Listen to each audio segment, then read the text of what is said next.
Hello అండి, నేను మీ సుచరిత గట్టు. Welcome back to my channel.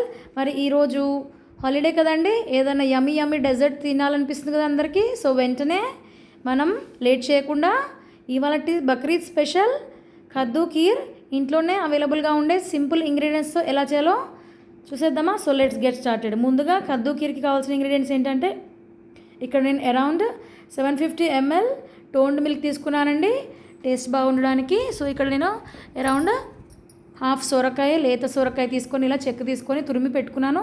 అలాగే 3 టేబుల్ స్పూన్స్ సగ్గుబియ్యం కూడా సోక్ చేసుకున్నానండి. సో ముందుగా మనం తీసుకున్న సగం సొరకాయని ఇలా దొడ్డుగా ఉన్న సైడ్ తీసుకొని మనము గ్రీన్ పార్టే తురుముకోవాలండి. వైట్ కలర్ మధ్యలోది సీడ్స్ది పక్కన పెట్టేసేయాలి. సో ఇలా అంతా తురుముకున్నాక మనం ఒకసారి సొరకాయ తురుముని ఒకసారి వాష్ చేసుకోవాలండి. ఇలా వాష్ చేసుకోవడం వల్ల మనకి సొరకాయ స్మెల్ అనేది లేకుండా పోతుంది. అంతేకాకుండా మనం సొరకాయ తురుములో పాలు పోసినప్పుడు పాలు విరగకుండా ఉంటాయి. సో ఈరోజు మన కద్దు కీర్కి కావాల్సిన ఇంగ్రీడియంట్స్ ఏంటంటే 5 to 6 cashew nuts, 6 badam, 1 table spoon custard powder, 4 to 5 యాలకులు, 1 కప్ షుగర్, 3 టేబుల్ స్పూన్స్ నెయ్యి, 750 ml పాలు అండ్ 3 టేబుల్ స్పూన్స్ నానబెట్టుకున్న సగ్గుబియ్యాన్ని అన్ని ఇంగ్రీడియంట్స్ తీసుకొని పక్కన పెట్టేసుకోవాలి. స్టవ్ ఆన్ చేసుకొని స్టవ్ మీద ప్యాన్ పెట్టేసుకోవాలి.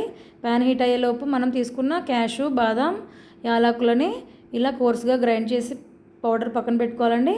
సో ప్యాన్ హీట్ అయింది కదా, ఇప్పుడు అందులో 3 టేబుల్ స్పూన్స్ నెయ్యి పోసేసి, నెయ్యి హీట్ అయ్యాక మనము తురిమి పెట్టుకున్న సొరకాయ తురుముని ఈ నెయ్యిలో ఫ్రై చేసుకోవాలి. మంట మీడియం ఫ్లేమ్లో పెట్టేసి మన సొరకాయ తురుముని ఇలా ఫ్రై చేసుకోవాలండి. ఒక 3 minutes వరకు ఇలా ఫ్రై చేసుకోవాలి. ఇలా ఫ్రై చేసుకున్నాక మనం అందులో కొద్దిగా ఒక హాఫ్ గ్లాస్ వాటర్ని పోసుకోవాలి. వాటర్ పోసి ఉడికించాలి. ఇలా ఓన్లీ హాఫ్ గ్లాస్ వాటర్ పోసేసి ఆ సొరకాయ తురుముని మనం కొద్దిసేపు ఉడికించుకోవాలి. ఒక 5 minutes మూత పెట్టేసి ఆ వాటర్ అంతా ఎవాపరేట్ అయ్యే వరకు మనం సొరకాయ తురుముని ఉడికించుకోవాలి. ఇలా మూత పెట్టేసి చూడండి, 5 minutes తర్వాత సొరకాయ తురుము మనకి చక్కగా ఉడికింది. సో ఇంకొక 1 minute అలా ఆ వాటర్ అంతా ఎవాపరేట్ అయ్యే వరకు అలా స్టవ్ మీద పెట్టేసి, ఇప్పుడు చూడండి 1 minute తర్వాత సొరకాయ తురుము ప్రాపర్గా ఉడికిపోయింది కదా. ఇప్పుడు మనం అందులో 750 ml పాలు పోయాలండి.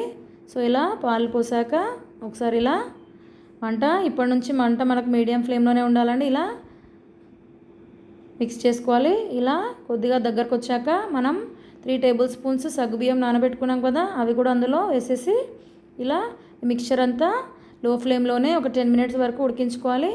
సో ఇలా ఉడికాక మనం కోర్సుగా గ్రైండ్ చేసి పెట్టుకున్న క్యాషు, బాదం పౌడర్ని అందులో వేసి మీడియం ఫ్లేమ్లోనే అలా మిక్స్ చేస్తూ ఉండాలి.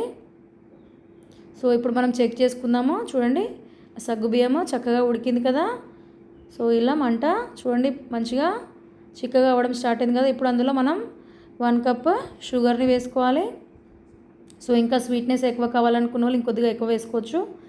సో షుగర్ కూడా వేసాక సో మీడియం ఫ్లేమ్లోనే మనం చిక్కగా అయ్యే వరకు అలా కలుపుతూ ఉండాలి.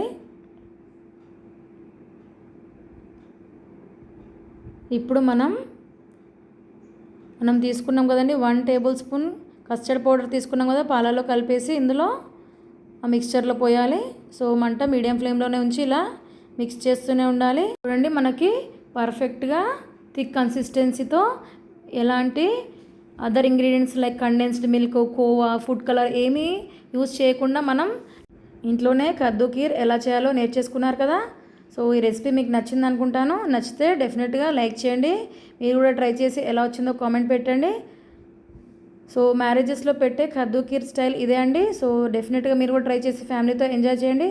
నా ఛానల్ ఇంకెవరైతే సబ్స్క్రైబ్ చేసుకోలేదో వెంటనే సబ్స్క్రైబ్ చేయండి. Keep watching for more recipes.